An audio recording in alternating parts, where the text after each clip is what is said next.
Nessa parte de solos, tem dois aspectos que eu queria chamar a atenção: as propriedades químicas e as propriedades físicas. Sei que para aquele aluno que é iniciante, que não tem ali um bom conhecimento nessas áreas, foi realmente um momento assim que talvez o aluno tenha encontrado alguma dificuldade de entendimento. Mas vou tentar explicar em relação às propriedades químicas. Nós temos uma propriedade química que a gente salientou, que é a adsorção. Veja, no solo nós temos vários elementos que compõem os minerais: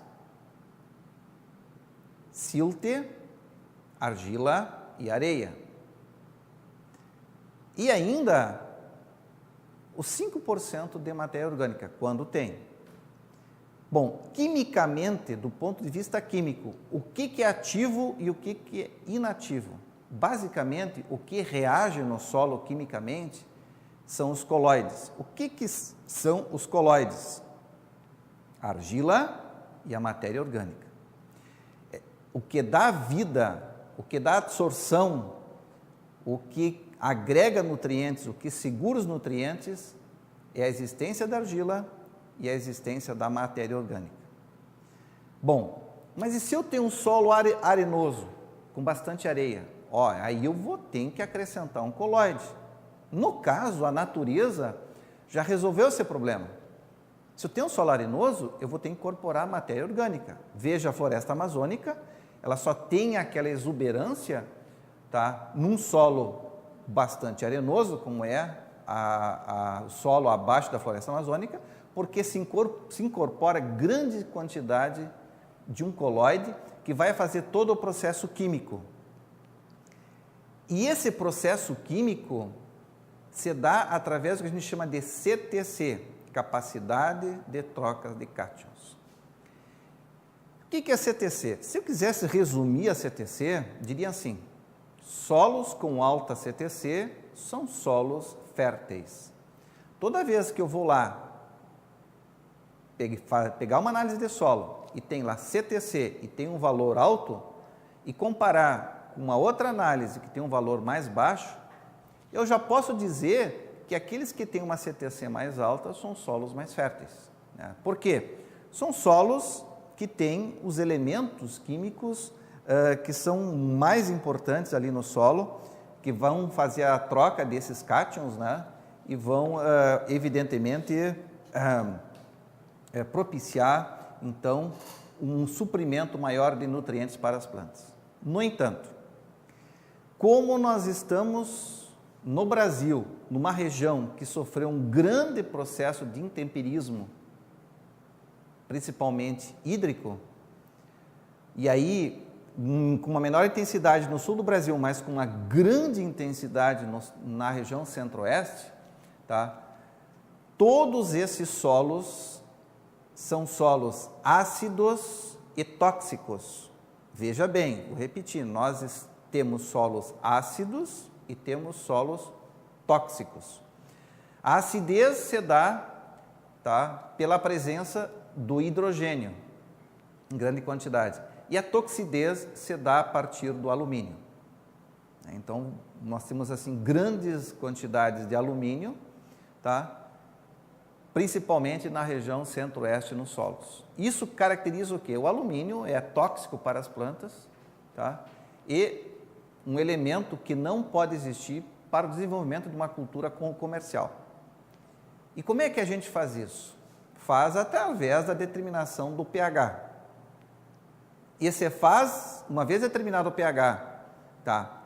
O pH em água e o pH trocável, tá? E o pH trocável, um elemento muito importante é o alumínio tóxico. Tá? Nós temos que providenciar algumas correções. A correção, então, se faz através da utilização de calcário em diferentes níveis.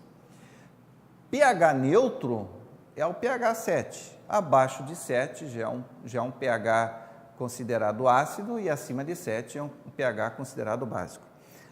Dependendo do tipo de cultura, da quantidade de matéria orgânica e do manejo que se realiza um solo, nós estipulamos a quantidade de calcário que nós vamos utilizar, né? Então, você encontra hoje solos com pH 6, em que não há necessidade de utilizar calcário. Espera aí, professor, mas tem alguma coisa errada. Veja, o determinante da utilização do calcário não é o nível de APPH, e sim a existência ou não de alumínio. Se eu tiver um pH que seja 6,5 e tenho um alumínio trocável, eu vou ser obrigado a colocar calcário. Agora, eu posso ter um pH 6, por exemplo, ou até 5,5 e não ter alumínio trocável, às vezes, em determinadas situações, ou conforme a cultura, não vai haver necessidade de eu utilizar calcário, né? Importante também é ver aí a quantidade das bases trocáveis. As mais importantes é o cálcio, o magnésio, o sódio e o potássio, que determinam o que a gente chama de bases trocáveis, que é um elemento que compõe a CTC, extremamente importante também.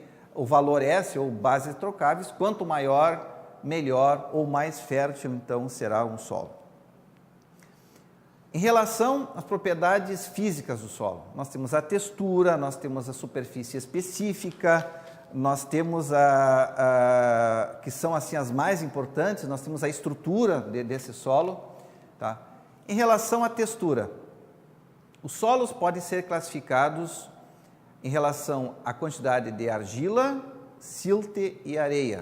Ou seja, esses três componentes texturais ou partículas minerais que ocorrem no solo determinam um tipo de solo.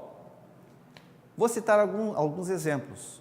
Os famosos solos vermelhos ou latossolos, onde a gente planta a soja e o milho aqui do norte do Rio Grande do Sul, são solos argilosos, porque eles têm uma grande quantidade de argila, uma menor quantidade de areia.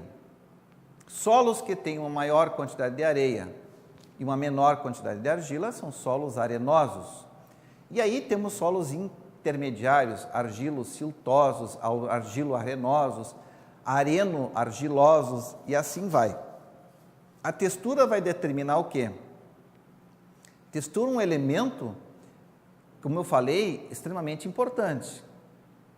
Se eu tenho dois elementos que são básicos, que efetuam a minha mudança química, que é a argila e que é a matéria orgânica, quanto maior a quantidade de argila ou de matéria orgânica, tá, vai determinar uma maior quantidade de trocas que vão ocorrer químicas dentro desse solo.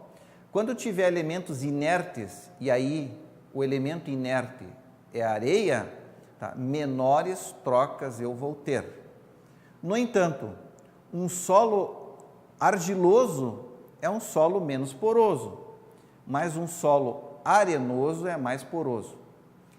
Um solo argiloso, ele é bom para determinadas culturas, já pode não ser muito bom para outras, como por exemplo as culturas olerícolas em geral, ou culturas de horta, como queiram chamar, né, alface, cebola, que são plantadas em solos mais arenosos, dadas suas características de porosidade. Outro aspecto é a superfície específica. O que é isso? É a área de uma partícula em relação a uma quantidade ou gramas, por exemplo, deste mineral. Se você pegar argila, silt e areia, né, você vai ver que a argila tem uma grande quantidade de área por grama muito maior do que a areia. Da mesma forma que a matéria orgânica tem uma muito maior superfície específica em relação à argila. Então, o elemento que tem maior superfície específica é um elemento que vai ter maiores reações químicas e ser mais benéfico para o solo. No caso, o elemento que tem a maior superfície específica é a matéria orgânica. Sempre me perguntam qual é o elemento mágico, e aí vem uma questão assim, qual é o elemento mágico que modificaria a fertilidade do solo?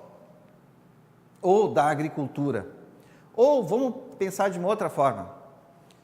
Qual é o elemento mágico do século XXI que propiciaria uma sustentabilidade de uma agricultura para o futuro?